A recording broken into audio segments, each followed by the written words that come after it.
탄핵 선고일이 발표됐습니다. 다가오는 금요일 오전 11시 현재 대심 판정에서 있을 예정인데요. 전 국민을 공포와 분노에 떨게 했던 12.3 비상계엄 선포로부터 122일이 지났습니다. 전 세계에 생중계한다고 하니까요. 우리 모두 관심을 갖고 어떤 결과가 나올지를 지켜봐야 할 것 같습니다. 예.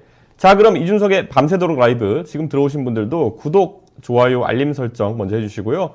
토크 말미에 여러분들과 자유로운 토크 시간도 준비되어 있으니까 지금 실시간 라이브 댓글창, 채널 커뮤니티 게시판, 또 저와 1대1 소통이 가능한 소통 앱 준스톡을 통해서 궁금한 질문을 많이 남겨주십시오. 예. 이준석의 밤새도록 라이브 본격적으로 출발해 보겠습니다. 예.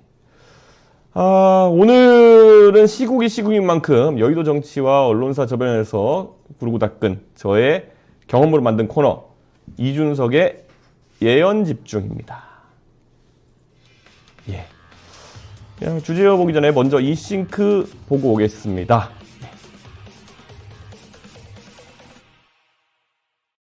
피청구인 대통령 박근혜를 파면한다.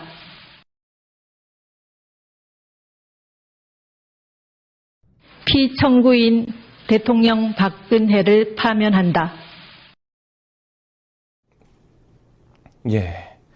2017년 3월 10일 오전 11시, 그때도 11시였습니다. 근데 박근혜 전 대통령 탄핵 당시에 한참을 판단 이유에 대해서 읽고 최종 주문이 딱 나왔을 때 생각납니다. 당시 정말 회사고 거리고 생중계 볼 수 있는 곳은 다 사람들의 탄식과 환호가 이제 터져 나왔는데요. 이번에도 이번 주 금요일에 선고 일정이 잡혔습니다. 과연 파면이냐, 대통령 업무 복귀냐, 몇 대 몇으로 나올 것이냐 전망이 지금 엇갈리고 있는데요. 그래서 준비해봤습니다. 첫 번째 주제는 8인 선고 문제없다 판단한 이유는 입니다. 예. 사실 제가 봤을 때는요, 그러니까 4일로 잡힌 윤석열 대통령 탄핵 선고에 대해서 단순 전망으로 몇 대 몇이 아니라 헌재가 마은혁 헌법재판관 후보자 임명까지 이제 좀 더 끌지 않고 8인만으로 충분히 가능하다 보고 이제 선고기일 정했다라는 생각이 좀 들더라고요. 그러니까 저는 꾸준히 8대0 만장일치 인용 예상했는데요. 지금 나온 거 보면은 5대3이라는 긍정회로 돌리는 국힘 일부 의원도 있는 것 같은데요. 그리고 4월 4일 어쩌고 하면서 4대4라는 그런 상황까지 이제 이야기하는 분들이 있는데요. 전혀 제가 봤을 때는 가능성이 없다 이렇게 말씀드리겠습니다. 왜냐하면 지금 사실 제가 꾸준히 몇 달간 얘기했는데요. 민심이라는 것이 그렇게 여유가 있고 녹록한 상황이 아닙니다. 그렇기 때문에 헌법재판관들도 본인들이 길거리에 조금만 다녀봐도 지금 본인들에게 쏟아지는 관심과 그리고 본인들에게 기대되는 그런 어떤 아니면은 강요되는 그런 선고 결과라든지 이런 것들이 있을 거거든요. 저는 지금 아무리 봐도 헌법재판관들이 그렇게 다른 의견을 내기가 쉽지는 않은 상황이다. 이런 말씀을 좀 드리고 싶습니다. 예, 지금 보면은 저는 꾸준히 8대0 만장일치 인용을 예상했는데요. 사실 이거는 헌법재판관들 입장에서도 본인들이 이제 나이 50대 아닙니까? 50대 헌법재판관들이 앞으로 20년, 30년 동안 더 이제 사회생활을 하셔야 될지도 모르는데 만약에 기각이나 각하 의견을 내는 순간 본인들의 커리어가 막힌다고 생각할 것 같아요. 왜냐하면 지금 대한민국에서 비상계엄을 경험했다고 하는 것은 어쨌든 대통령이 책임을 져야 되는 상황인데 만약에 기각, 각하 이렇게 얘기가 나오게 되면요. 과연 윤석열 대통령이 앞으로 통치를 할 수 있는 상황일까? 아니면 다시 한번 군 통수권부터 시작해가지고 이런 것들 행사할 때 국민들 저항이 없겠느냐 생각해 봤을 때 만약 기각 각하가 나오게 되면요. 저는 대한민국 거의 내전 상황에 돌입한다 보는 거거든요.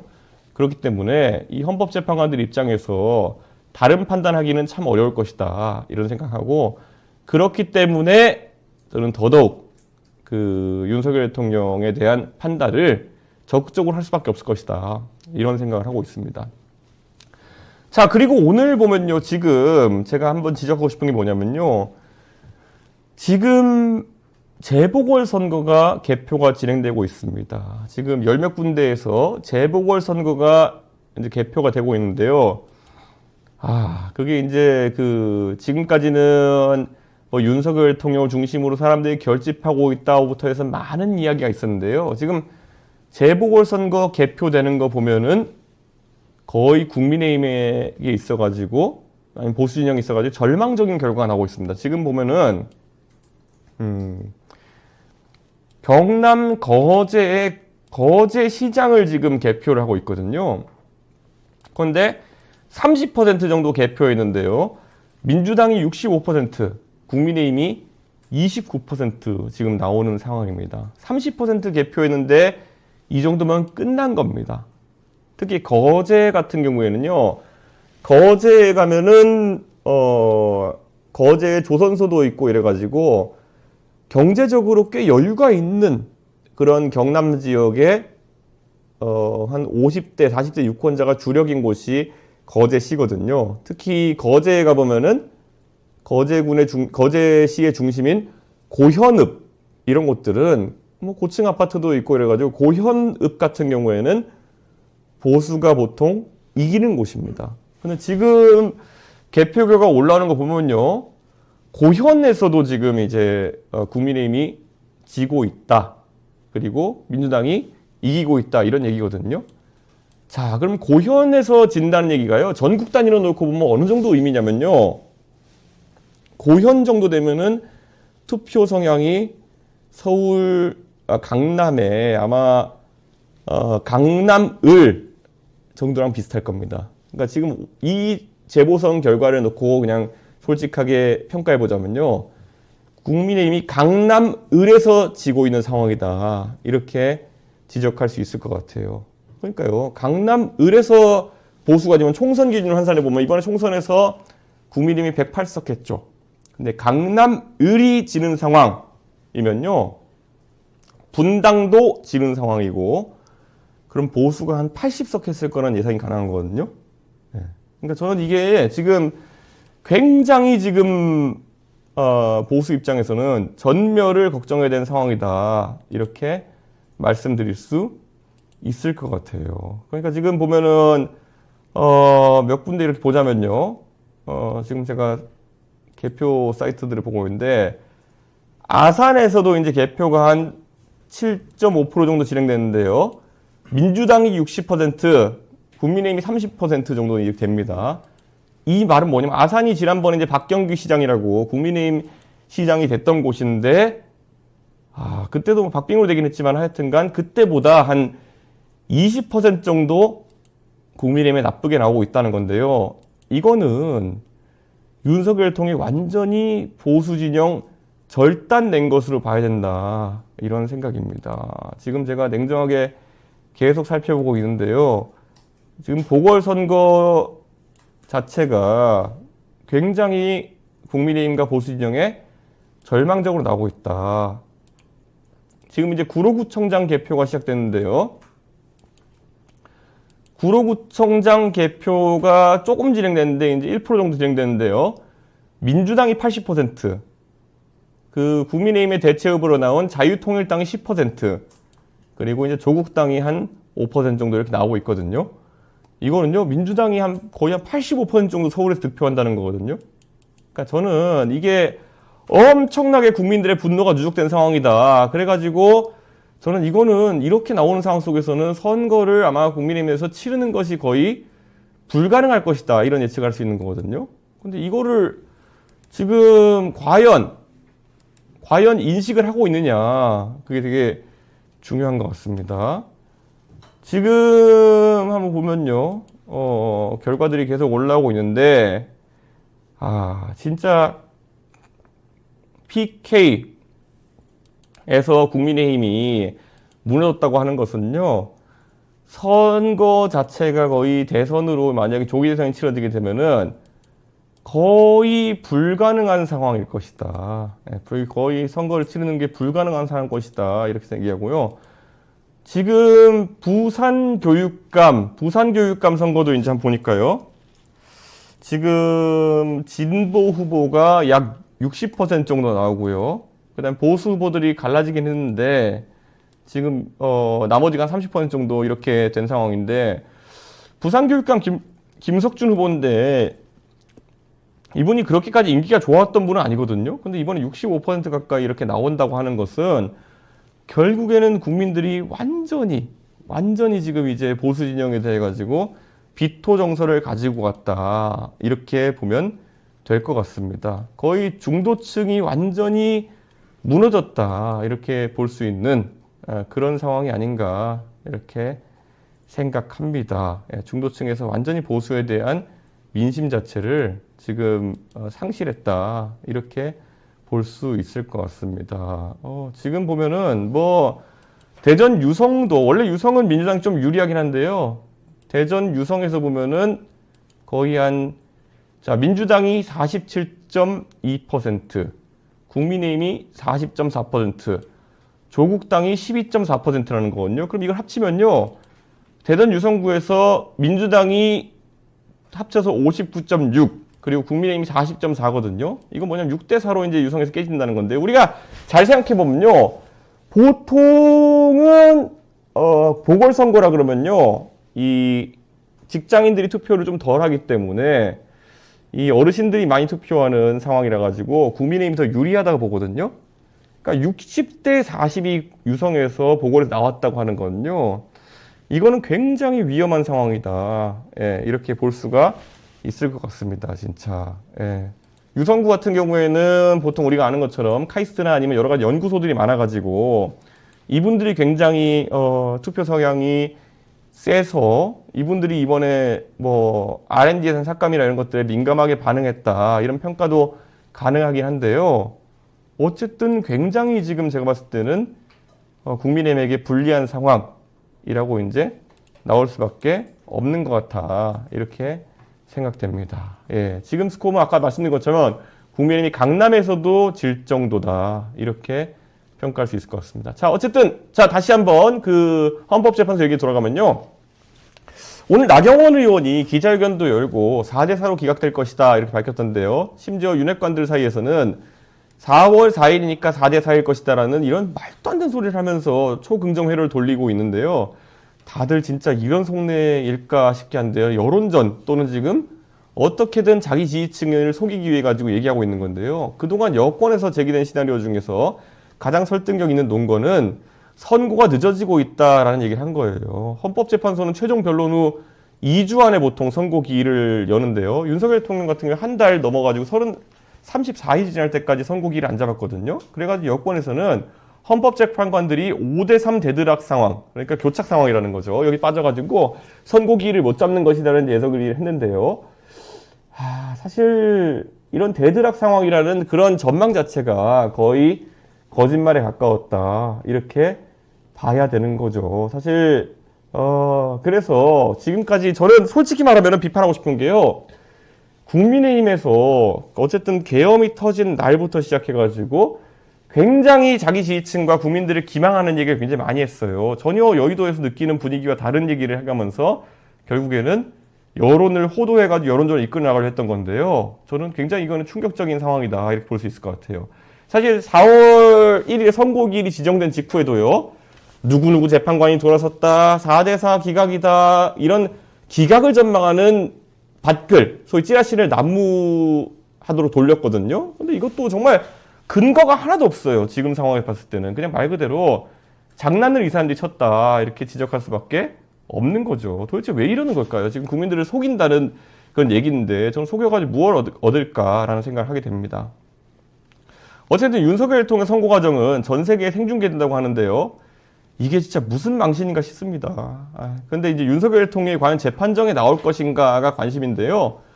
박근혜 대통령이 헌재 선고 때도 불참하고 최종 변론기일에도 불참했었거든요. 근데 윤석열 대통령은 잘 아시는 것처럼 탄핵 심판한 동안에 8차례나 직접 출석해가지고 자기 입장을 밝혔어요. 그래서 이분은 어떻게든 자기 얘기하러 나올 것 같다라는 이야기가 지금 많습니다. 그래서 윤석열 대통령이 저는 나와가지고 또 국민들한테 상처 주는 얘기 하고 싶다 이런 생각을 합니다.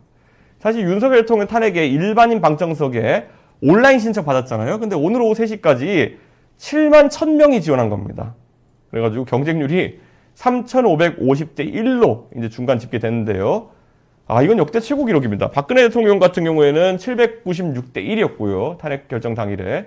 노무현 대통령은 탄핵 기각되는 날 20대 1 정도의 이런 어떤 방청 지원율이었거든요. 그런데 이거는 저는 윤석열 대통령이 그만큼 윤석열 대통령의 마지막을 보고 이렇게 확인하고 싶은 국민들이 많다라는 거거든요. 어쩌다가 2년 반 만에 대한민국 대통령이 이렇게 국민들한테 미움받는 상황이 됐을까. 진짜 안타까운 상황이기 그지 없습니다.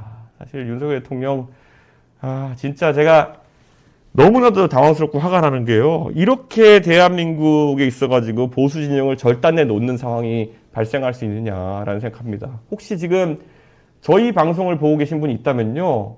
제가 한번 얘기해보고 싶은데요.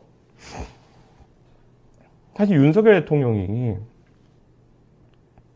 지금 상황에서 저는 보수 진영의 괴멸에 대해 가지고 어떤 책임감을 느끼고 있는가를 한번 보고 싶어요. 지금도 본인은 잘못한 게 하나 없다 생각하고 어떻게든 자기가 변론을 하고 이런 과정을 통해 가지고 탄핵 기각이 나온다 아니면은 각하가 나온다 이런 걸 믿고 싶을 거예요. 그런데 오늘 보세요. 오늘 재보궐선거 민심을 살펴보면요.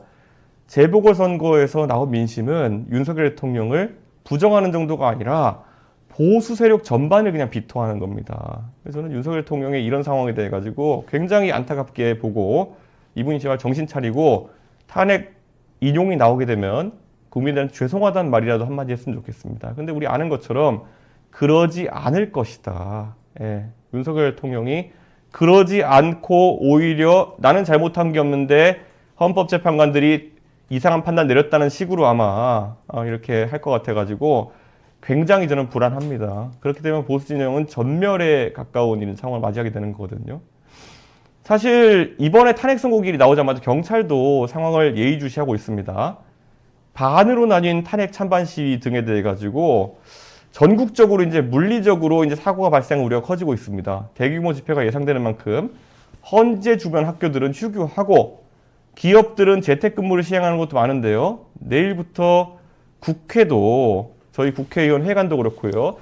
직원들, 지금 출입증이 있는 사람만 방문이 가능하게끔 이렇게 조치를 취한다고 하는데요. 저도 걱정이 참 많이 됩니다. 생각해보면 지난 박근혜 전 대통령 탄핵 선고 당시에도 우리 국민 중에 4분이 돌아가시는 그런 일이 발생했거든요. 진짜 자신이 가진 신념, 바람 모두 좋지만은 가장 중요한 거는 생명과 안전입니다. 저는 윤석열 대통령 탄핵에 대해 가지고 어떤 관점을 가진 분이든지 간에 과격한 행동은 하시면 안 된다. 저는 이런 생각합니다. 결과는 미디어를 통해 가지고 확인하시고 이 탄핵 선고에서 어떤 결과가 나오든지 간에 국민의 이야기에 더 귀 기울이고 살기 좋은 대한민국이 될 수 있도록 저도 열심히 발로 뛰겠다는 말씀을 드리겠습니다. 자, 그러면은 그날 어떻게 재판이 진행되는지 제가 한번 살펴보겠습니다. 벌써 3번째 대한민국의 탄핵 선고거든요. 첫 번째는 노무현 대통령 기각, 그리고 2번째는 박근혜 대통령 인용, 그다음에 3번째 탄핵 선고이기 때문에 지난 관례로 상황을 추정할 수 있는데요. 이렇게 될 겁니다. 오전 11시에 문영배 대행이 재판을 시작할 겁니다. 그리고 일단 전례를 봤을 때도 그렇고요. 헌재 실무 지침서를 봐도 그렇고요. 재판관 전원의 의견이 일치했을 경우에는 먼저 선고 이유를 설명하고 마지막에 주문을 발표하게 되어 있습니다. 그렇게 되어 있고요. 소수 의견이 만약 있다면요. 처음에 법정 의견과 다른 의견이 있으면 알리고 최종 결론인 주문을 먼저 읽는다고 합니다. 그렇기 때문에 재판관들이 만약에 소수 의견이 있으면요. 각각 법정 의견을 먼저 얘기하고 소수 의견을 이제 이야기하게 되는데요. 하지만 이런 선고 순서는 관례일 뿐 재판부가 재량으로 결정을 할 수 있기 때문에 달라질 수도 있으니까 한번 지켜보시죠. 어쨌든 선고 효력이라고 하는 건요. 재판장이 딱 그거 있잖아요. 지난번에 박근혜 대통령 할 때 주문 대통령 박근혜를 파면한다. 이 얘기 나온 시점부터 바로 발생하는 거거든요. 어쨌든 뭐가 됐든지 대통령 탄핵이라는 중대 사안이기 때문에 최종 결론을 듣는 데까지는 한 20-30분 정도 얘기는 할 것이다 라는 관측이 우세합니다. 예. 그때 주문 읽을 때 노무현 대통령은 25분 정도 걸렸고요. 한참을 이유를 듣고 난 다음에야 결과를 알 수 있었어요. 당시에는 구체적인 사안은 비공개를 했는데요. 의견이 엇갈렸던 것으로 알려졌습니다. 결국 기각 처리돼가지고 탄핵소추 63일 만에 대통령의 직무에 복귀했거든요. 근데 박근혜 전 대통령 때는요. 만장일치 탄핵 인용이었습니다. 그래서 피고인 대통령, 피청구인 대통령 박근혜를 파면한다는 이정미 재판관의 목소리를 그때 한참 기다려서 들었던 기억이 생생한데요. 그래서 20분 동안 판결 이유에 대해서 이정미 재판관이 한참을 읽고 말미에 파면한다라고 낭독한 거죠. 자, 어쨌든 만약 파면이 되면요. 헌법에 따라 가지고 60일 동안의 대통령 선거가 치러지게 되거든요. 언론 보도에 따르면은 5월 24일부터 6월 3일 사이에 대통령 선거 일자가 지정될 것이다라는 내용이 실렸는데요. 5월 28일 또는 6월 3일 가능성도 지금 거론되고 있습니다. 당장 5월 초순에 후보자 등록을 해야 되는데요. 저는 일단 이미 개혁신당 대선 후보로 대선 출마 의사를 밝혔는데요. 다른 분들은 아직까지 눈치만 보고 있는 상황입니다. 일단 여당에서 누가 나올지 언론 보니까 10명 이상 참여할 걸로 예상되는데요. 저도 한번 예언해 보겠습니다. 예. 지금 보면은 뭐 경선, 본선 이렇게 해가지고 우선 국민의힘에서는 이게 사실 대선이 쉬운 대선은 아닌데요. 그러다 보니까 많은 정치인들이 체급 올리기 격으로 대선에 도전하지 않을까 그런 생각을 하게 됩니다. 그래가지고 뭐 지금 국민의힘에 오히려 경선 후보가 16명, 17명 이렇게 나온다는 얘기가 있는데요. 사실 윤석열 대통령이 지금 탄핵이 되고 나면요. 윤석열 대통령, 제가 몇 번 얘기했지만 윤석열 대통령이에요. 정치적 탈상 기간이다. 윤석열 대통령이 정치적으로 이제 사실 물러나게 되면 정치적 사망인데 그 뒤에 정치적 탈상 기간이 이제 있을 것이고 그 기간 내에 국민의힘의 경선이 끝날 것이기 때문에 저는 윤석열 대통령이 계속 개입해가지고 그런 어떤 본인의 영향력에 영향력 하에 있는 그런 대선 후보를 만들려고 노력할 것이다. 이런 전망을 하는데요. 그래서 국민의힘 경선이 보기에 따라서는 이전 투구라서 재미는 있을 수 있겠습니다만은 윤석열 대통령의 영향 속에서 그다지 건전한 형태의 경선이 되지는 않을 것 같다. 이런 생각을 합니다. 사실 그래서 뭐 보수 진영 입장에서는 재앙적인 상황이 발생하고 있다. 이런 생각입니다. 그런데 반면 민주당 같은 경우에는요. 이재명 대표가 다른 경쟁자를 싹 죽여버렸기 때문에 결국 이재명 대표의 추대 분위기로 갈 것 같다라는 생각이고요. 근데 김부겸 총리나 김동연 경기지사 같은 분들 꽤 오랫동안 준비한 분들이 있습니다. 출마 의사를 밝힐 비명계 주자들을 꼽아보자면요. 김부겸, 김동연, 거기에 더해가지고 김경수 지사 같은 분이 나올 수 있다 이런 얘기 나오고 있는데요. 사실 쉽지 않을 거다.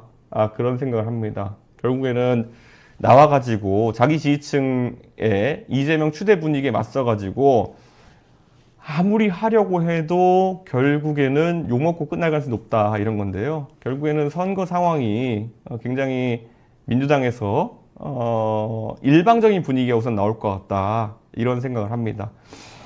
여기서 그런데 제가 한 가지 최근에 여의도 분위기를 말씀드리자면요. 민주당에서 이재명 후보가 아닌 비명계 주자들 쪽에서 최근에 이재명 대표에 대한 여러 가지 비리 제보를 하는 사람들이 생겨나고 있습니다.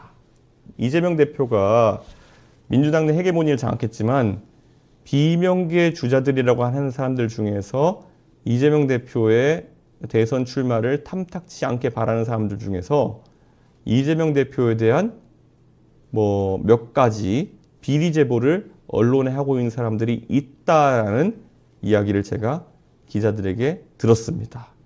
근데 뭐 이거 보면은 이재명 대표의 뭐 대장동 의혹도 사실은 지금까지 의심은 뭐냐면은 이낙연 대표 측의 인사가 과거 대선 때 이런 것들을 퍼뜨리지 않았느냐라는 의심을 이재명 대표의 지지층에서 하고 있는 거거든요. 근데 진실은 모르겠죠. 그런데 어쨌든 그런 얘기가 나올 정도로 민주당의 경선이 진행되면은 이분들끼리 서로 제보하고 이런 문화가 좀 있나 봅니다. 그렇기 때문에 이재명 대표에 대해 가지고 최근에 제가 들은 이재명 대표의 비위 제보 이런 것들도 사실 내부자가 아니면 알 수 없는 것들이 조금씩 나오고 있거든요. 그런데 상당히 이제 뭐 저한테도 그런 거에 관해서 물어보는 분도 있고 한데요. 어쨌든 이재명 대표 여러 가지 논란 속에서 또 쌓여가지고 대선을 치를 가능성이 있다 이런 생각을 해봅니다. 예. 자, 어쨌든 조국혁신당 얘기를 잠깐 해보면요. 어제 제가 100분 토론에서 조국혁신당의 신장식 의원과 토론도 했는데요. 제가 뭐 신장식 의원이 워낙 친하기 때문에 이런저런 발부기도 하고 이렇게 했는데요. 어제 조국혁신당의 신장식 의원이 이번 헌법재판관들이 8명 중에 이미선 재판관 빼고는 다 서울대 법대라 가지고 사법귀족정이다 뭐 이렇게 얘기했는데 제가 서울대 법대 출신 조국 대표가 세운 당 아니냐, 당신들은. 이렇게 얘기해가지고 서울대 법대 판사 카르텔이라는 것이 있다면은 조국 대표도 벗어나기 어려운 거 아니냐, 이렇게 얘기했는데, 식은땀을 흘리시면서 사실상, 조국 대표는, 법관이 아니었기 때문에, 거기서 빠져나간다 시고 얘기했는데요. 서울대 법대 형법 교수로 오래 했던 분이 조국 대표입니다. 그렇기 때문에 지금 재판관 중에 보면은 조국 대표보다 후배도 있고요. 조국 대표랑 비슷한 동년배들이 많은데요. 조국 대표가 65년생이실 거거든요. 그렇기 때문에 조국 대표랑 비슷한 동년배인데요. 사실 서울대 법대 출신이기 때문에, 그리고 서울대 법대에 잘생긴 형법 교수님이기 때문에 지금까지 오히려 조국 대표가 받은 혜택도 많기 때문에요. 지금 와가지고 서울대 법대 욕하면서 조국 대표는 다르다 하는 것은 조금 좀 이상한 상황이다. 이렇게 말씀드릴 수 있을 것 같아요. 어쨌든 제 입장에서 봤을 때는요. 헌법재판관들에 대해 가지고 계속 그렇게 민주당이나 조국당에서 어떻게든 깎아내리려고 하는 것 같은데요. 지금은 이제 이틀 남았으니까 잠자코 결론을 지켜보는 모습을 해야 되지 않느냐, 이런 생각입니다. 어쨌든 조국혁신당에서 지금 보면은 범야권 후보 단일화를 하자면서 오픈 프라이머리 주장도 했거든요. 근데 이거는 저는 현실성이 좀 떨어진다 봅니다. 조국당에도 보면은 조국혁신당의 의원이 12명 있잖아요. 근데 조국혁신당의 의원 중에서 어떤 분들은 빨리 민주당이랑 합당해가지고 본인들의 정치적 위치를 가져가고 싶은 분들이 있고요. 어떤 분들은 조국혁신당이 범야권에서 어쨌든 하나의 지위를 갖고 있는 당이 돼야 된다, 이렇게 얘기하는 분도 있거든요. 저는 그래가지고 이거는 좀 제 입장에서 봤을 때는요. 조국혁신당이 단일화된, 일치된 행보를 하기는 좀 어려울 것이다, 이런 생각하고 있습니다. 그래서 저는 조국혁신당이 오픈 프라이머리 주장하시는 분들 같은 경우에는 현실성이 별로 없다, 이렇게 말씀을 드리겠습니다. 예, 오늘 방송 함께하고 있는데요. 아직까지 구독, 좋아요, 알림 설정 안 해주신 분들이 있다면요. 구독, 좋아요, 알림 설정을 제가 부탁드리겠습니다. 더 많은 분들과 방송에 함께할 수 있으려면요. 구독해 주시고요. 또 좋아요 버튼 눌러주시면요. 이게 구글 알고리즘이라는 것이 더 많은 분들에게 저희 방송을 추천해 줄 수 있습니다. 예. 자, 그럼 이준석의 예언죽중 오늘 두 번째 주제로 넘어가 볼까요? 자, 윤석열의 다음 직업은이라고 주제를 잡아봤습니다. 아무래도 윤석열 대통령이 파면당하면은 제가 예측하기로는 쿠팡에서 유튜버 촬영 장비를 잔뜩 사가지고 유튜버로 전향하지 않을까, 이런 생각을 하는데요. 뭐 제가 웃자고 한 얘기긴 한데요. 이게 현실이 될 가능성이 아예 없는 것도 아닙니다. 예, 대통령실에 보면 유튜버 출신들 많이 들였거든요. 그리고 윤석열 대통령이 각종 유튜버들과 수시로 연락한다는 얘기가 돌았거든요. 그리고 김건희 여사 같은 경우에도 유튜버들이랑 연락을 주고받았다는 얘기가 많이 나오잖아요. 그러니까 저는 윤석열 대통령이 애초에 유튜브 대통령에 가까웠다, 이렇게 생각하고요. 윤석열 대통령이 본인 스스로 이런 채널을 만들어가지고 유튜브 방송을 하려고 하지 않을까라는 생각을 해보게 됩니다. 예. 사실 윤석열 대통령이 정치 유튜브를 너무 많이 봐가지고 음모론이나 이런 것들에 진짜 적극적이 된 게 아닌가, 이렇게 생각하거든요. 그래서 윤석열 대통령 파면되면요, 저는 정치 유튜브를 할 것 같습니다. 이 대통령이면 그래도요, 대한민국의 많은 정보를 알고 있는 거거든요. 여기서 뭐 국가 기밀에 해당하는 거를 얘기하면은 뭐 윤석열 대통령이 감옥 가야 되겠지만은, 그게 아니라 정치권의 가십성 얘기나 이런 것들은 또 윤석열 대통령이 또 술 먹으면 또 얘기 잘 하시거든요.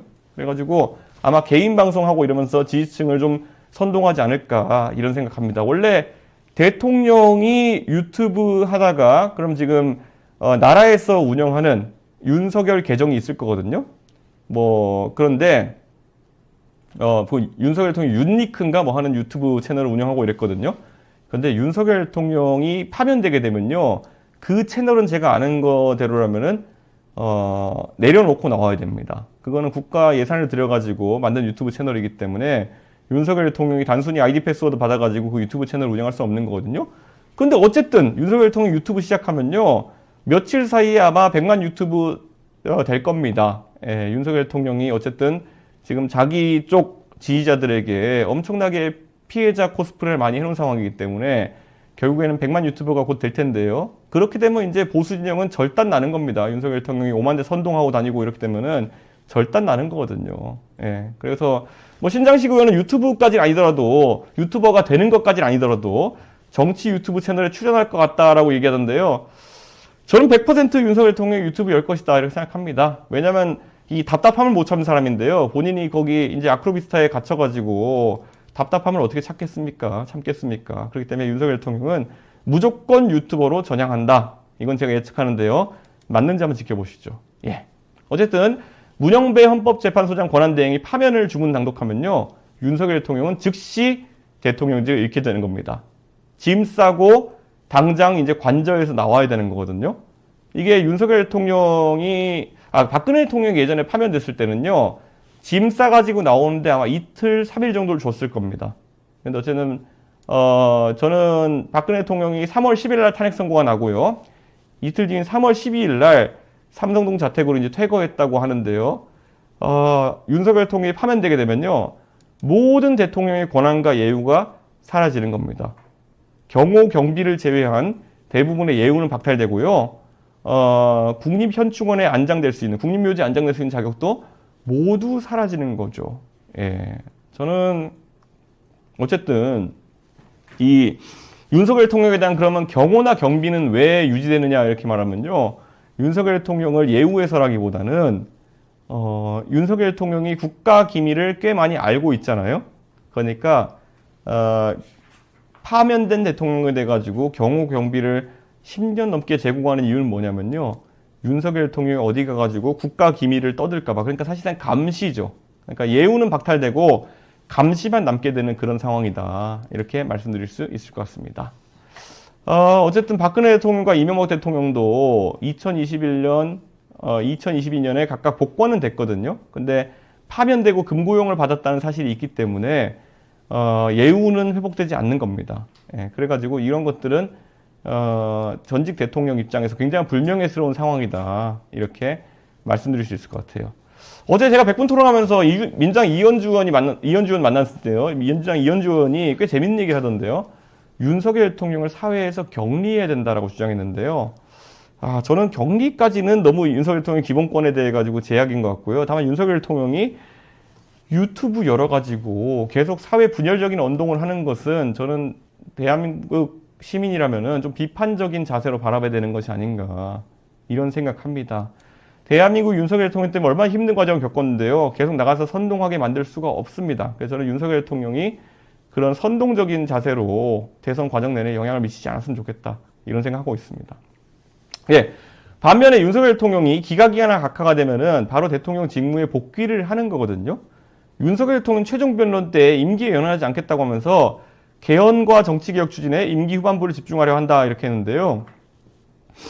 요즘 들어서 국민의힘 의원들 만나보면요. 만약에 기각이나 아니면 각하가 되면은 윤석열 대통령이 결국에는 몇 달 내로 하야해야 되는 분위기가 나오지 않겠느냐라는 얘기를 해요. 근데 저는 대한민국 국민들이 과연 윤석열 대통령이 기각, 각하되고 몇 달이라도 버티는 것을 용납할까라는 생각합니다. 제가 윤석열 대통령에 대해서 얘기할 때 얘기하는 것이 이분이 어쨌든 군 통수권자로서의 기능을 해야 되는데 대한민국의 군대와 경찰을 동원해가지고 부적절한 계엄 쿠데타를 일으킨 사람에 대해 가지고 우리 국민들이 이 사람이 단 1분 1초라도 군 통수권을 다시 가져가는 것을 용납할 수 있을까? 저는 그런 생각합니다. 그렇기 때문에 만약에 이분이 대통령직을 다시 수행하게 된다면은 저는 무조건 우리 국민들이 용납하지 않고 광화문부터 서울의 모든 주요한 지점들을 꽉꽉 채우면서 저는 시위를 하면서 윤석열 대통령의 파면을 다시 이제 이야기하지 않을까, 다시 탄핵하자라는 얘기가 나오지 않을까라는 생각합니다. 그래서 저는 윤석열 대통령이 임기를 지키는 방법은 없다. 만약에 기각이나 각하가 나온다 하더라도 즉각 하야해야 되는 상황밖에 없다라는 말씀을 드리겠습니다. 예. 자, 지금 상황에서 다시 한번 또 우리가 재보궐선거 개표 상황을 이제 한번 살펴보자면요. 예, 지금 봤을 때는, 조국혁신당에서 담양군수 당선이 유력해졌다. 이런 얘기가 있네요. 이거는 조국혁신당 입장에서 상당히 고무적인 그런 상황이 아닐까. 이런 상황이 돼버렸다라는 거고요. 예. 이게 선거라는 것이 진짜, 근데 인천 강화군입니다. 인천 강화는요, 경상도보다 원래 표가 많이 나오는 곳인데, 인천 강화, 지금 이제 초기 득표, 상황을 보면요, 100표 정도 개표했으니까 의미는 없습니다. 그런데 여기서 민주당이 10% 정도 앞서는 결과가 나와 있는데요. 여기는 강화는 아마 국민의힘이 이길 겁니다. 여기를 진다고 하면은 국민의힘이 거의 사망이다 이렇게 볼 수 있을 것 같습니다. 예, 지금 하여튼 조국당에서 담양 군수 선거에서 이겼다고 하는 거는 저는 민주당계 정당에서도 상당히 큰 충격일 것이다 이런 생각을 합니다. 자, 마포구의 구의원 선거 결과가 지금 나오고 있는데 민주당 후보가 65% 가까운 득표를 했고요. 국민의힘과 35% 정도 득표를 이제 한 건데요. 야, 마포가 65대 35면요. 아무리 여기가 정청래 의원님 지역구라 하더라도요. 이 정도면은 마포가 65대 35다. 원래 마포가 노원이랑 비슷하거든요. 그럼 노원이 65대 35다. 그러면은 전반적으로 어떤 분위기냐면요. 총선보다 한 10%에서 15% 정도 떨어진 상황이다. 국민의힘 지지율이. 이렇게 말씀드릴 수 있을 것 같아요. 왜 10% 15%냐면요. 지금 실제로 한 7, 8% 차이 나는데요. 이게 보궐선거라는 걸 잊으면 안 돼요. 원래 보궐선거가 국민의힘이 민주당보다 한 7, 8% 더 나오는 선거거든요. 근데 지금 보궐선거인데도 마포에서 65대 35 정도가 나왔다고 하는 것은 실제로 총선이었다고 하면 거의 60대 40이 나왔다는 얘기고 이 정도면은 지난 총선 때보다 한 5, 6% 떨어졌다는 얘기다. 그러니까 국민의힘 입장에서는 절망적인 상황이 지금 발생하고 있다. 이렇게 볼 수 있을 것 같습니다. 예. 굉장히 충격적인 결과가 지금 나오고 있다. 이렇게 보시면 될 것 같습니다. 자, 윤 대통령의 굉장한 지지자죠. 심평 변호사가 탄핵 선고 앞두고 책까지 냈습니다. 그런데 여기 탄핵 선고 앞두고 낸 책에 누가 참여해가지고 책을 썼느냐 보니까 윤석열 대통령. 이분 도대체 왜 책 쓰는데 참여한지 모르겠고요. 김기현, 나경원 의원, 그리고 윤상현, 조정훈 의원과 법조계에서는 심평, 도태우 변호사, 그리고 문화계에서는 복고일 작가, 그리고 전한길 이렇게 해가지고 12명이 힘을 합쳐서 책을 만들었다고 하더라고요. 그런데 아니 대통령이 이런 책까지 내는 상황 속에서 파면당했다고 승복할지 저는 굉장히 염려되는 거거든요. 저는 그래가지고 저는 윤석열 대통령이 파면당한 이후에도 대한민국에 굉장히 악영향을 끼칠 수밖에 없는 그런 상황이다 이렇게 말씀드리겠습니다. 예. 자, 근데 윤석열 대통령한테 뒤통수 맞고 내쳐졌던 나경원, 김기현 이 두 분은 왜 이러고 있는 걸까요? 이분들 같은 경우에는 당대표 해보려다가 윤석열 대통령한테 눈총 맞고 결국에는 포기하고 아니면 잘려서 내려온 사람들인데 왜 이렇게 윤석열 대통령한테 충성을 다하는 걸까? 저 같으면 이해가 안 됩니다. 윤석열 대통령한테 뒤통수 맞은 사람들이 그만큼 정치가 이해하기 어려운 측면이 있는 것 같습니다. 예. 자, 구독, 좋아요, 알림 설정 다시 한번 부탁드립니다. 자, 다음은 화제가 된 말들을 짚어보는 시간 말픽입니다. 그럼 어떤 말이 논란이 되고 또 화제가 되는지 화면으로 확인해 보시죠.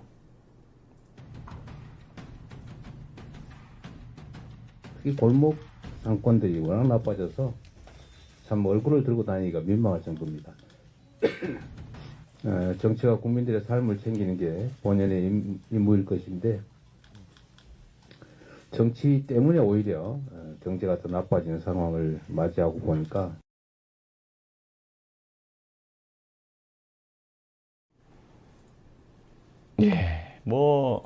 이재명 대표가 민생 현장에 골목 상권이 워낙 나빠져가지고 얼굴 들고 다니기 민망할 정도다 이렇게 했는데 갑자기 불이 꺼졌죠. 근데 이재명 대표가 참 타이밍이 참 묘한데요. 이렇게 전등이 나가는 걸 보면서 이재명 대표가 불운한 것이 아닌가 이런 얘기를 하는 분도 있을 텐데요. 어쨌든 이 단순 해프닝보다는요. 이재명 대표에게 그 다음에 쏟아진 기자들 질문에 이재명 대표가 한 답변이 의미심장하더라고요. 기자가 헌법재판소에 어떤 결과가 나오더라도 승복하는 입장이 변함없느냐라고 물으니까 이재명 대표가 승복은 윤석열이 하는 겁니다 라고 한 건데요. 대통령 직함도 붙이지 않고 윤석열이 하는 겁니다 이렇게 얘기했는데요. 이재명 대표 입장에서는 아니 당연히 어느 정파나 승복해야 된다라는 말을 하면은 이게 깔끔할 텐데 굳이 여기서 승복은 윤석열이 하는 겁니다 라는 말을 하는 거는 이재명 대표 본인은 만약에 본인에게 유리한 결과가 나오지 않으면 승복하지 않겠다는 얘기처럼 들리거든요. 그렇기 때문에 저는 이재명 대표가 왜 이렇게 조급하고 왜 이렇게 속 좁은 행보를 보이는지 전 이해할 수가 없습니다. 예.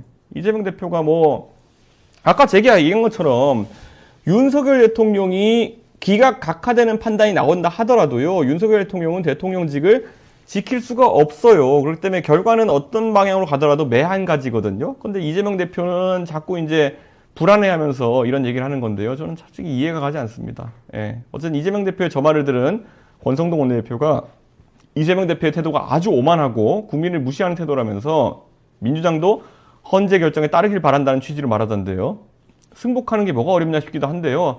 양당 모두 제발 그냥 깔끔하게 어떤 결과가 나오더라도 승복하겠다. 이 한마디만 하면 되는 거지 뭐 미주알 고주알 이런 얘기해가지고 자꾸 국민들을 괴롭게 하느냐 이런 말씀을 드리겠습니다. 예. 그럼 두 번째 말말말 픽 보겠습니다. 예. 마은혁은 공산주의자. 예. 이게 뭘까요? 아까도 잠시 말했지만요. 오늘 민주당에서 국회 본회의장에서 마은혁 헌법재판관 후보자 임명 촉구 결의안을 이제 상정했습니다. 그랬더니만은 국민의힘 박충권 의원입니다. 박충권 의원 저랑 동갑이라기보단 박충권 의원 빠른 86이라 가지고요. 저랑 친구 먹었는데요. 박충권 의원이 마은혁은 공산주의자라고 외쳤고 야당이 항의하면서 여야가 고성을 지르는 등 충돌하는 사태가 벌어진 겁니다. 예, 이하경 국회 부의장이 그때 사회를 보고 있었는데요. 박충권 의원이 앞에 나와가지고 발언 맥락을 좀 해명해달라 이렇게 요구했는데요. 박충권 의원이 응하지 않고 국민의힘 의원들과 함께 퇴장을 했습니다.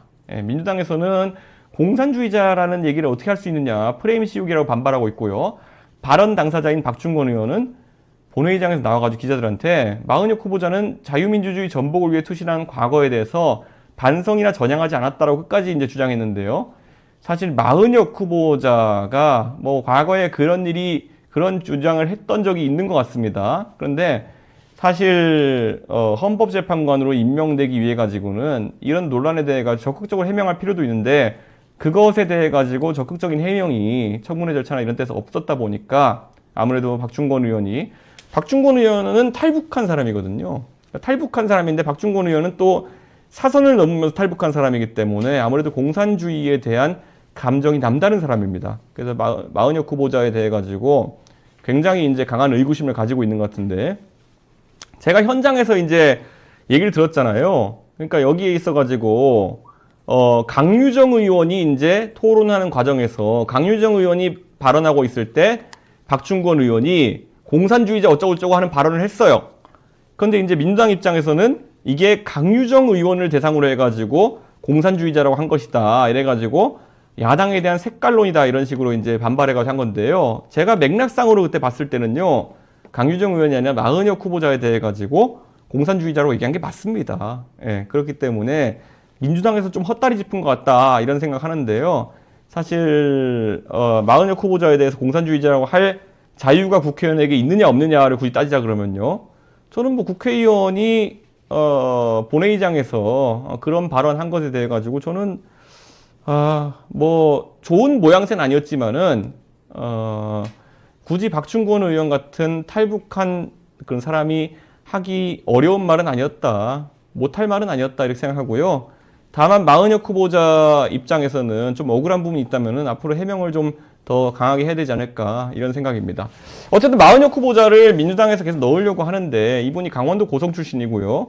서울대 정치학과 졸업하고 1987년에 결성된 인천지역 민주노동자연맹의 창립 멤버로 활동했고 우리법 연구회 소속이기 때문에 이분의 정치적 성향이라고 하는 것이 사실 의심을 많이 받고 있거든요.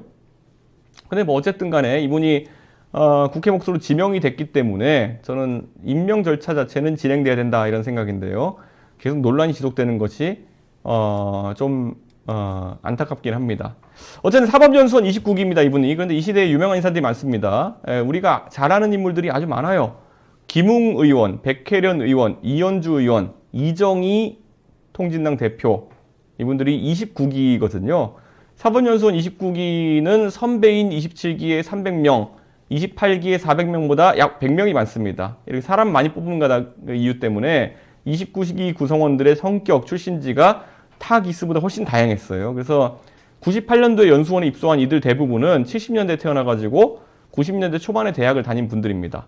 그래서 29기들이 대학을 다니던 시절은 노태우 대통령 말기, 그리고 군사정권에 대한 국민들의 저항이 극에 달했을 때였습니다. 그래서 대학에선 연일 독재를 타도하는 시위가 벌어졌고 29기, 사법연수원 29기들은 대학 생활 내내 이런 분위기 속에서 살아왔다, 이런 말씀 드립니다. 어쨌든 뭐 마흔 후보자 이제 어차피 윤석열 대통령 파면 심판에서는 이제 참여할 수가 없게 됐습니다. 예, 그렇기 때문에 그 이후의 절차가 어떻게 진행될지 이제 봐야겠죠.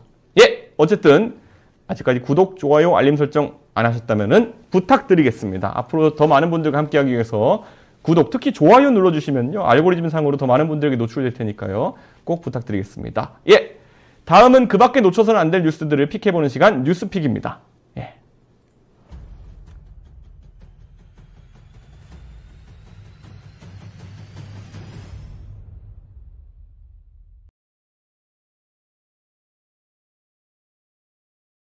것이 관세 전쟁, 이게 놓쳐서는 안 될 뉴스거든요. 트럼프 미국 대통령이 한국 시간으로 내일 새벽 5시 전 세계를 대상으로 상호 관세를 발표합니다.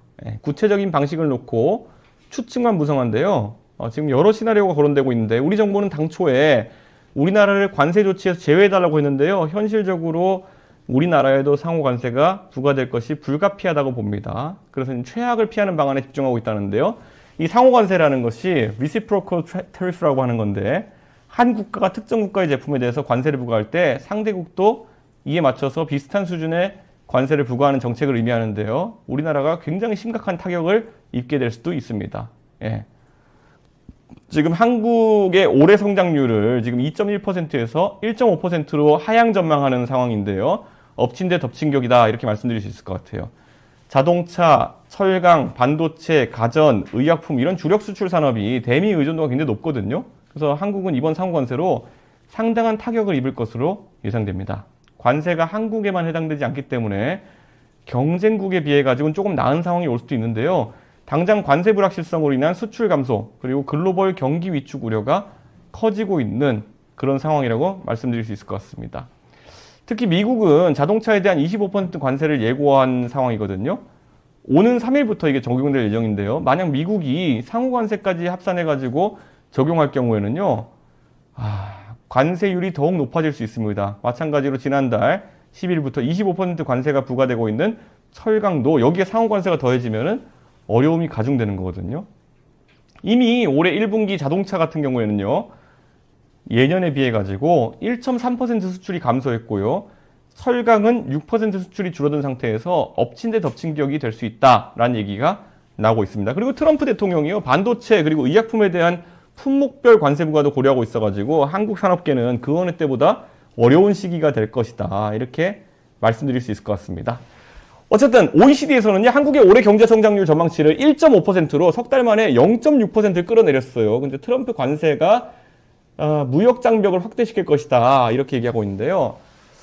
올해 세계 성장률 자체가 3.3에 3.1로 떨어질 것 같고요. 미국은 2.4에서 2.1로 낮춰질 것 같습니다.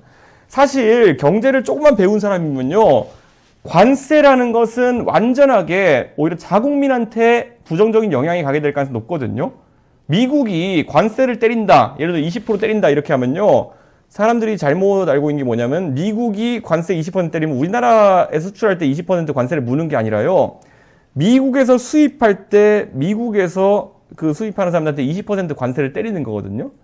그렇기 때문에 미국에서 우리 물건을 사는데 20% 비용이 증가하는 겁니다. 그 때문에 가격 경쟁이 떨어져가지고 수요가 떨어지고 미국산 제품을 더 살 수는 있겠습니다만은 그렇게 안 될 가능성이 더 높습니다. 이 관세라고 하는 거는요, 미국 내에서 가장 취약한 국민들, 예를 들어 저소득층이라든지 일반 소비자 계층에 자기들이 사는 물건의 값들을 20%씩 올려버리는 효과를 낳기 때문에 미국의 총 소비량이라든지 이런 것들이 많이 줄어들게 되거든요.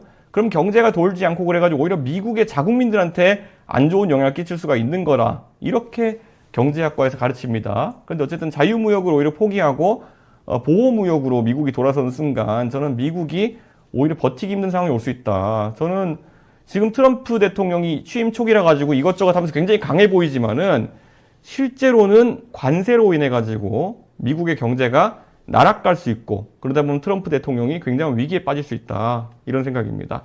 사실 저도 미국의 아이비리그에서 경제학을 공부했던 사람이지만은 트럼프 대통령도 유펜, 아이비리그 유펜이라는 대학, 경영학으로 최고인 대학이죠. 유펜에서 이제 공부를 한 사람인데요. 트럼프가 맞을지 제가 맞을지는 한번 살펴봤으면 좋겠습니다. 아, 이건 내가 너무 유리한데. 자유무역이 위축되게 되면은 원래 그 관세를 때린 국가의 저소득층이나 일반 시민들한테 부정적인 영향이 많이 가게 되고, 오히려 관세를 때린 국가에 안 좋은 일이 발생한다는 거는 이건 경제학의 기본인데, 과연 경제학의 기본을 이야기하는 이준석이 맞을지, 아니면은 관세 부과하면은 오히려 미국 중심의 경제 체제가 형성될 수 있다고 믿는 마가 트럼프가 맞을지는 한번 지켜봐 주십시오. 네. 트럼프 대통령의 어쨌든 뭐 성공한 사업가로서의 감도 있겠지만은 저는 경제학의 기본 상식을 믿습니다. 예. 다시 한 번 말씀드리면 구독, 좋아요, 알림 설정 해주시길 부탁드리겠습니다. 자, 다음은 이슈가 된 사진이나 그냥 지나칠 수만은 없는 사진들을 모아놓은 사진픽 시간입니다.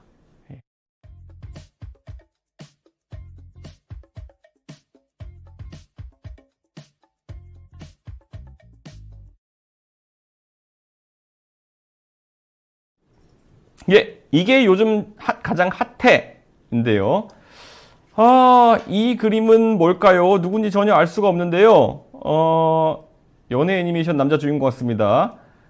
사진 원본이 있다고 하는데 공개 부탁드립니다. 예.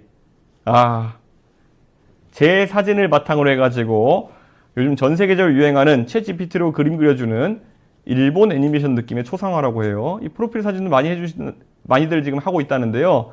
그래서 그런지 오늘 제 카톡에도 다들 많은 분들이 이런 식의 뭐 지브리 스타일이라고 하는 애니메이션 그림으로 바꿔주셔가지고 뭔가 했습니다. 예.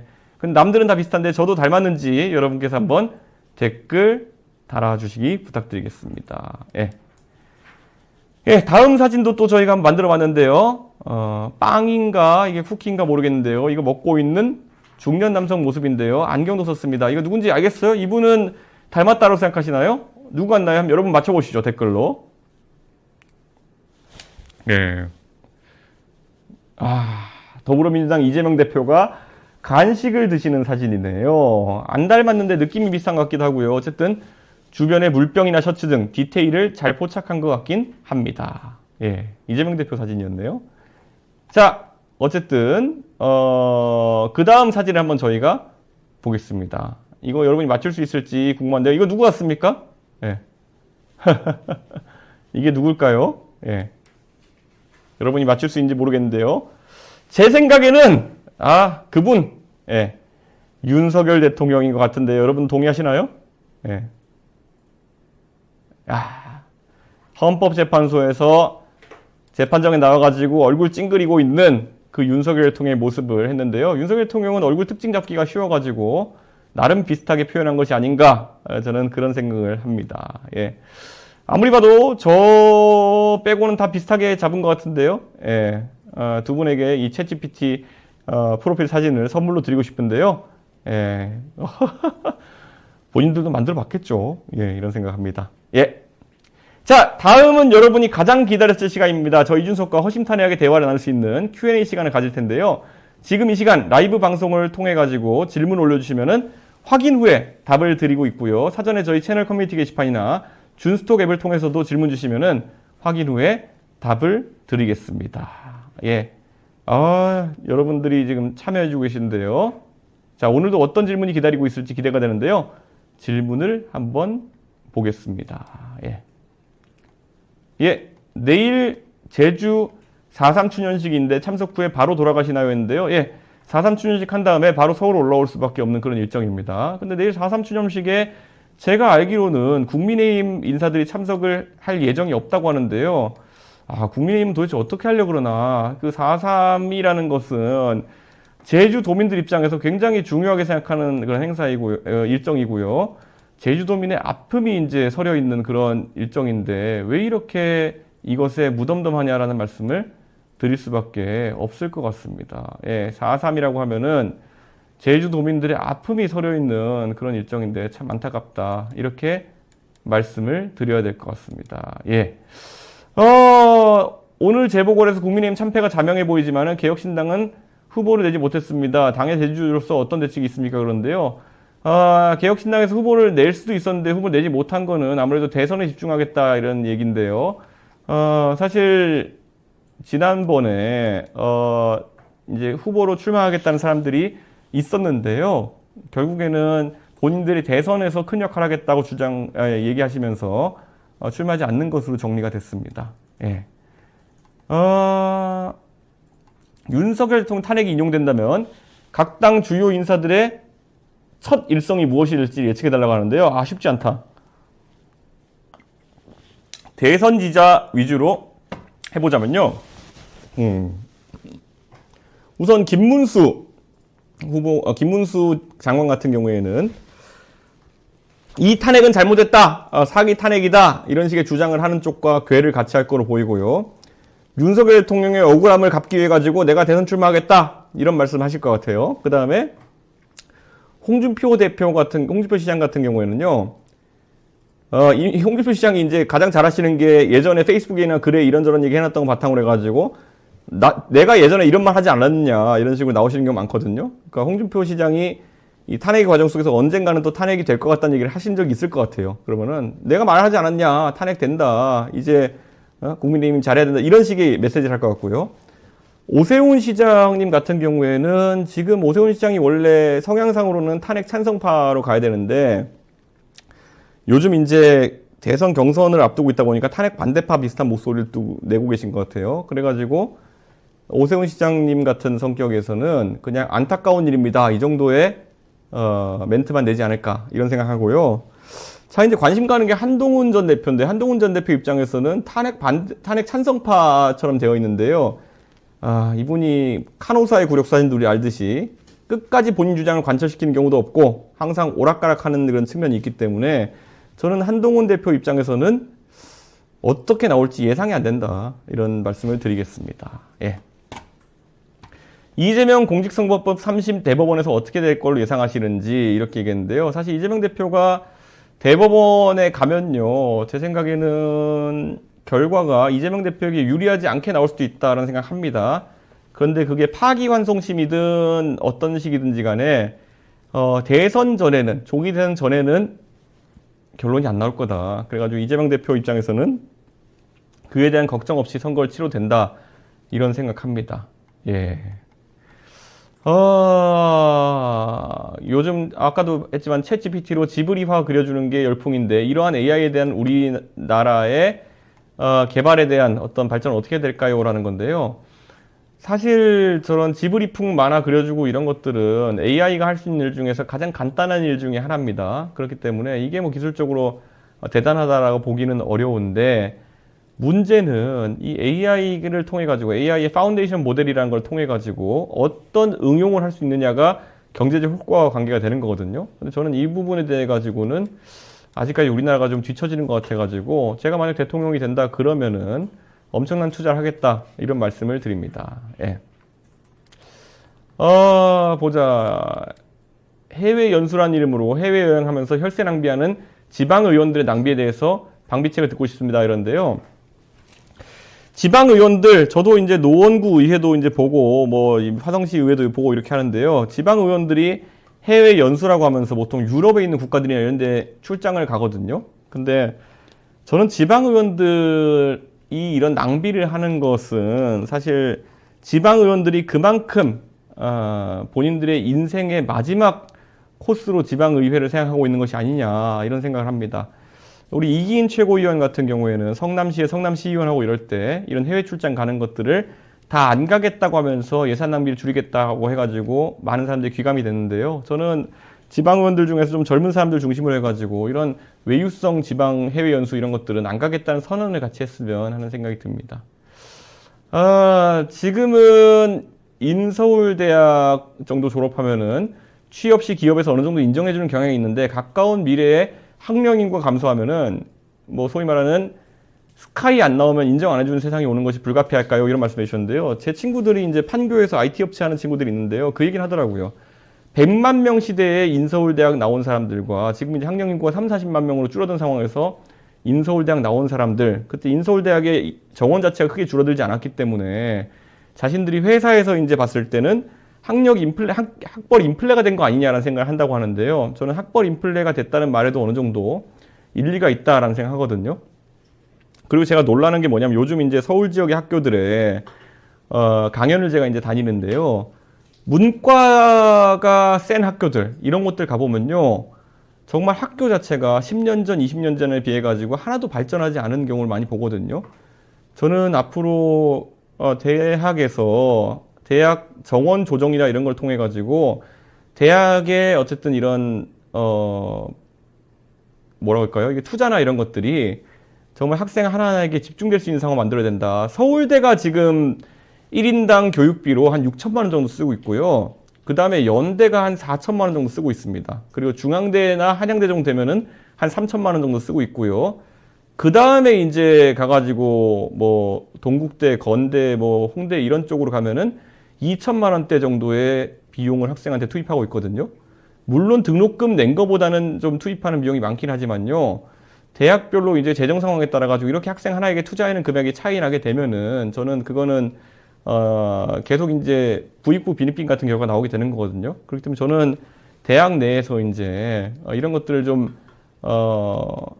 고르게 하려고 그러면은 정원 조정이나 이런 것이 필요하지 않을까 이런 생각을 하게 됩니다. 예. 탕수육 찍먹인가요, 부먹인가요? 이렇게 돼 있는데요. 사실 탕수육이라는 게 미국에 가면은 스위트 앤 사워 포크라고 이제 얘기하는 경우 많은데요.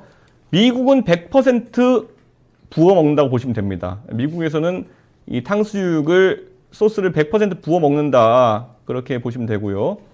한국 같은 경우에는 저는 이제 탕수육이라는 것이 소스에 담가 놓으면은 특유의 바삭바삭한 맛이 사라지기 때문에 저는 찍어 먹는 것을 선호하는데요. 이것은 뭐 옳고 그름의 문제가 아니라 선호의 문제이기 때문에 뭐 어떤 취향이든지 그건 문제가 없다. 이렇게 말씀드리겠습니다. 저는 탕수육 먹을 때 고기의 맛을 느끼기 위해 그냥 간장에 찍어 먹기도 합니다. 그 달짝지근한 소위 말하는 스위트 앤 사워 소스가 아니라 그냥 간장에 찍어 먹는 경우도 있는데요. 그래도 맛있다. 탕수육은 언제나 맛있다. 이런 말씀을 드리겠습니다. 조기 대선에 국민의힘이 저번처럼 용병을 데리고 와가지고 투입시킬 가능성이 있냐 했는데요. 용병이 바보가 아닌 이상 될 가능성이 높아야지 용병이 들어오는 거지. 갑자기 뭐 이창용 총재부터 얘기 나오던데요. 용병 미쳤다고 국민의힘 가가지고 그 대선 후보 하려고 하겠습니까? 그건 가능성이 낮다. 이렇게 말씀드립니다. 이사의 주주에 대한 충실 의무 상법 개정안에 대해서 어떻게 생각하시나요? 이렇게 얘기하는데요. 사실 저는 우리나라에서 자꾸 이 대주주격에 해당하는 재벌 총수나 이런 사람들이 주주들을 생각하지 않고 이 주식 분할이라든지 아니면은 뭐 유상증자나 이런 것들을 통해 가지고 일반 주주들의 그런 어떤 재산이나 이익을 탈취해가는 경우가 생기거든요. 저는 이 상법 개정 같은 경우에는 주주에 대한 충실 의무를 명시하는 그 취지에 굉장히 공감하고요. 저는 그래서 한덕수 권한대행이 여기에 대해 가지고 거부권을 쓰는 거는 아주 부적절한 것이다라고 생각했습니다. 예. 그리고 보면은 라인이 일본의 지분 빼고 다 넘어갔는데 어떻게 생각하는지 궁금합니다. 그런데요. 사실 작년에 과방위에서 이것 때문에 얘기 많이 했는데요. 어쨌든 라인의 지분을 지키기 위해 가지고 여러 가지 노력을 했고, 그래서 지분이 사실상 유지되는 것만으로도 만족을 좀 하는 상황이 아닌가 이런 생각하는데요.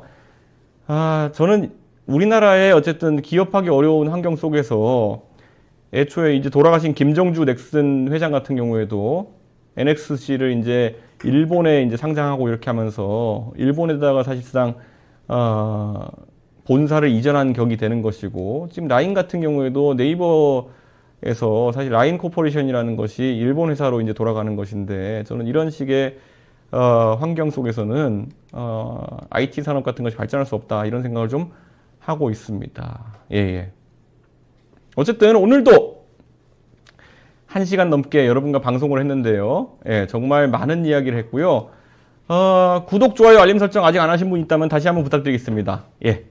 그리고 준스톡 앱에서 말씀 주신 분들이 오늘 옆에 채팅창에서 뜨고 있는데요. 준스톡 앱 플레이스토어와 앱스토어에서 찾아가지고 검색하시면 준스톡 앱을 통해 가지고 참여해 주시면은 저렇게 오른쪽 채팅창에 의견을 남겨줄 수 있습니다. 예. 오늘 이야기는 여기까지 하겠습니다. 늦은 문까지 함께 해주신 여러분 정말 감사드리고요. 저는 내일도 잊지 않고 제주 4.3 다녀와가지고 밤 10시에 여러분들을 찾아뵙겠습니다. 오늘도 좋은 밤 되십시오. 감사합니다.